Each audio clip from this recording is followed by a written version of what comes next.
This is Tushar Govil and welcome to my YouTube channel Accessibility Talk. In today's video, we will talk about keyboard accessibility. What is keyboard accessibility? Keyboard accessibility is the ability to navigate and interact with the website or application using only a keyboard. There will be no mouse input or touch input. Why it matters? It is essential for users with motor disabilities, visual impairments, or those who rely on assistive technologies like screen readers. But there are some people who cannot use mouse or other touch inputs, so they are bound to rely on keyboard only. Who benefit from keyboard accessibility? There are certain major categories. People with motor disabilities, for example, limited hand mobility, so they cannot use mouse or touch input. Screen reader users, people who use assistive technologies like screen reader users who are blind or visually impaired individuals. So, screen reader, they use keyboard with the screen reader turned on. Power users who prefer keyboard shortcuts for efficiency.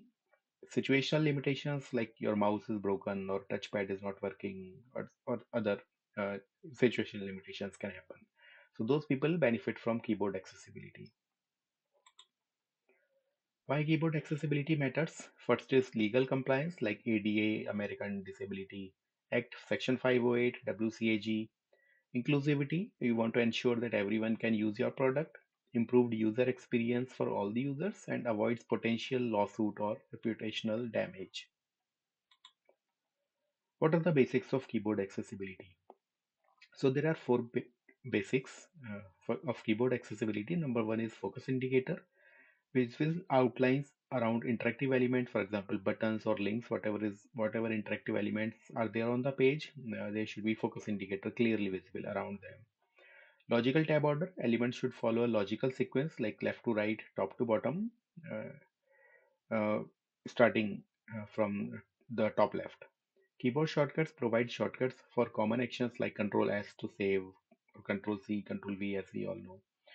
Skip links allow users to skip repetitive content. Example, navigation menu. So you can provide a skip link on the page, and by activating that, user can directly go to the main content of the page.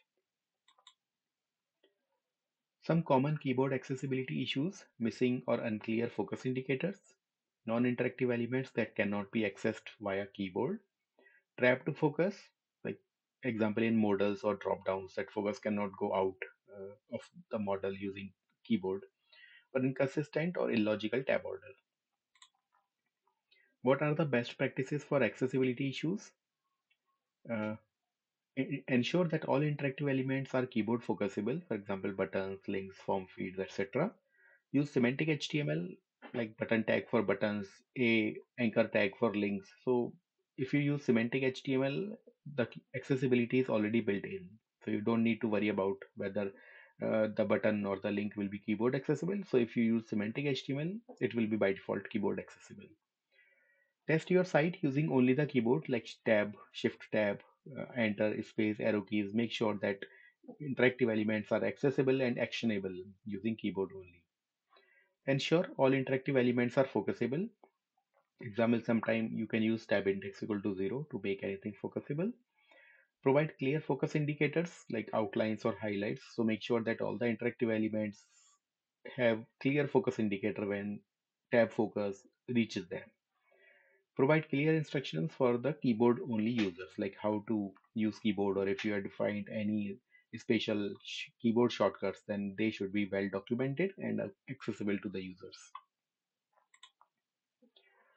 What are the best practices for designers while designing the product and make sure that it works for keyboard users? Design visible focus states like bold outlines, color changes.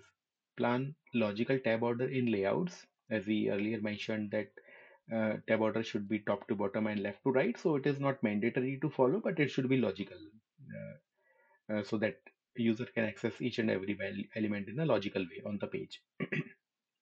Third one, avoid hover only interactions. Ensure keyboard equivalence. So sometime uh, things should not appear only on the mouse over. If it is happening, then it should be available using keyboard as well. So keyboard equivalent should be provided. For example, tooltip. If tooltip is appearing using mouse hover on any element and make sure that when that element receive keyboard focus, tooltip appears for that as well. How to test keyboard accessibility?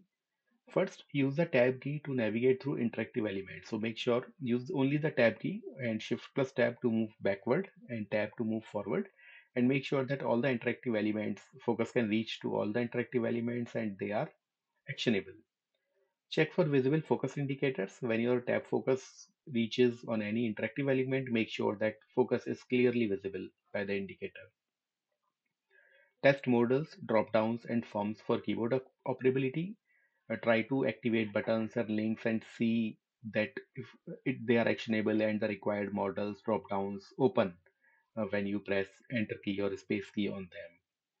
And when models open, make sure that keyboard focus can access the model and all the elements on the model as well. Same for drop down, and try to input values in the form field. So make sure that form elements are also keyboard accessible. Lastly, test with the screen readers and interact with the elements. Now, once you have tested all the elements uh, using keyboard only, now turn on a screen reader like NVDA, JAWS, or narrator, whatever you want. Turn on the screen reader and repeat the same to make sure that all the elements are accessible with keyboard plus screen reader and they are actionable with screen reader as well.